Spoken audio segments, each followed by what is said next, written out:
सम्मानीय मंच और यहाँ पर उपस्थित सभी कार्यकर्ता, जैसा कि हम सभी को पता है कि 26 दिसंबर को वीर बाल दिवस मनाया जाता है। गुरु गोविंद सिंह के 4 साहिबजादों की शहादत के उपलक्ष्य पर पूरे देश में वीर बाल दिवस मनाया जा रहा है। मुगल सम्राट औरंगजेब की सेना से लड़ते हुए बलिदान हुए गुरु गोविंद सिंह के 4 साहिबजादों की याद में इस दिवस को मनाया जाता है। उन्होंने मुगलों की अपनी ताकत का लोहा मनवा दिया, लेकिन सिर नहीं झुकाया। हर साल 26 दिसंबर को मनाया जाता है वीर बाल दिवस।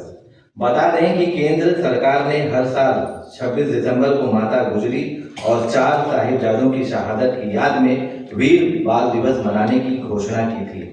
इन 4 साहिबजादों की शहादत इतिहास के पन्नों पर अमर है, क्योंकि इन्होंने छोटी उम्र में मुगलों को धूल चटाते हुए अपनी ताकत का लोहा मनवाया था और किसी के आगे सिर नहीं झुकाया। आइए जानते हैं गुरु गोविंद सिंह के साहिबजादा जोरावर सिंह, साहिबजादा फतेह सिंह, बाबा अजीत सिंह, बाबा जुझार सिंह और माता गुजरी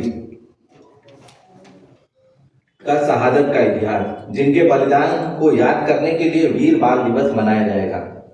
साल 1705 में पंजाब के रूपनगर में स्थित आनंदपुर साहिब किले से उनके संघर्ष की शुरुआत हुई थी। मुगलों और गोविंद के बीच लंबे समय तक जंग जारी थी। वे कई रणनीतियां अपनाकर उन्हें हराना चाह रहे थे, लेकिन गुरु गोविंद सिंह जी झुकने वाले में से नहीं थे और अंत में भी उन्होंने मुगलों को अपनी ताकत का लोहा मनवा दिया। मुगल सेना ने गुरु गोविंद सिंह के परिवार पर हमला किया। मुगल शासक औरंगजेब ने गुरु गोविंद सिंह को हराने के लिए नई रणनीति बनाई और उन्होंने उनके परिवार को आनंदपुरा किला खाली करने के लिए पत्र लिखा। ऐसे में उन्होंने किला खाली करना ही उचित समझा, लेकिन किले से निकलते वक्त मुगल सेना ने उन पर हमला कर दिया था, जिसमें उनका परिवार बिछड़ गया। गोविंद सिंह जी के साथ 2 बड़े साहिबजादे थे, जबकि छोटे साहिबजादे बाबा जोरावर सिंह और बाबा फतेह सिंह अपनी माता के साथ थे। छोटे साहिबजादे बाबा जोरावर सिंह और बाबा फतेह सिंह और माता गुजरी एक गुफा में ठहरे हुए थे, लेकिन ठहरने की सूचना लंगर की सेवा करने वाले गंगू को मिल गई और उसने पहले गुजरी देवी के पास रखी गई अशर्फियां चुरा ली और उन दोनों की खबर मुगल सल्तनत को दे दी। वजीर खान ने छोटे साहिबजादे बाबा जोरावर सिंह, फतेह सिंह तथा माता गुजरी को तकलीफ देने के लिए ठंडे बुर्ज में कैद कर लिया और यह चारों ओर से एकदम ठंडा हुआ करता था। इस ठंडे बुर्ज से ही माता गुजरी ने छोटे साहिबजादे को लगातार 3 दिन तक धर्म के लिए शीश ना झुकाने और धर्म ना बदलने का पाठ पढ़ाया था। अगले दिन साहिबजादा 9 वर्ष के और जोरावर सिंह सिर्फ 7 वर्ष के फतेह सिंह को नवाब वजीर खान के सामने पेश किया गया। उसने उन्हें धर्म परिवर्तन करने के लिए कहा, लेकिन दोनों साहिबजादों ने धर्म परिवर्तन से इनकार कर दिया। इससे गुस्साए वजीर खान ने 26 दिसंबर 1705 को दोनों साहिबजादों को जिंदा दीवार में चुनवा दिया था। जब छोटे साहिबजादों की कुर्बानी की सूचना माता गुजरी जी को ठंडे बुर्ज में मिली तो उन्होंने भी शरीर त्याग दिया। इसी स्थान पर आज गुरुद्वारा श्री फतेह साहिब बना है।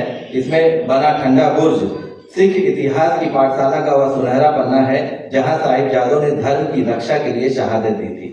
वहीं पिता गुरु गोविंद सिंह के साथ गए बड़े साहिबजादों ने युद्ध में अपने प्राणों की आहुति दी थी। वे अपने पिता के सिखाए गए रास्तों पर चले।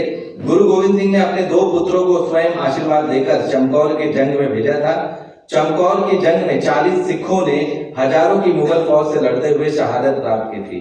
6 दिसंबर 1705 को हुई इस जंग में बाबा अजीत सिंह व बाबा जुझार सिंह ने धर्म के लिए बलिदान दिया। दोस्तों, लास्ट लाइन है धर्म के लिए बलिदान दिया। ये हमें इतिहास नहीं पढ़ाया गया, हमें ये बताया गया कि अकबर महान थे, मुगल महान थे। हमें जरूरत है सच्चा इतिहास पढ़ने की।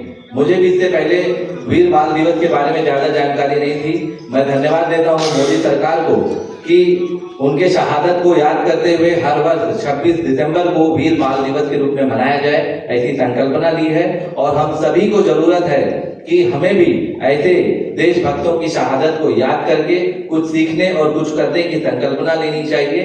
ये किसी जाति के लिए बलिदान नहीं था, ये पूरे नई पीढ़ी को एक प्रेरणा देने के लिए बलिदान था। इसी के साथ मैं अपनी वाणी को विराम देता हूँ। भारत माता की जय।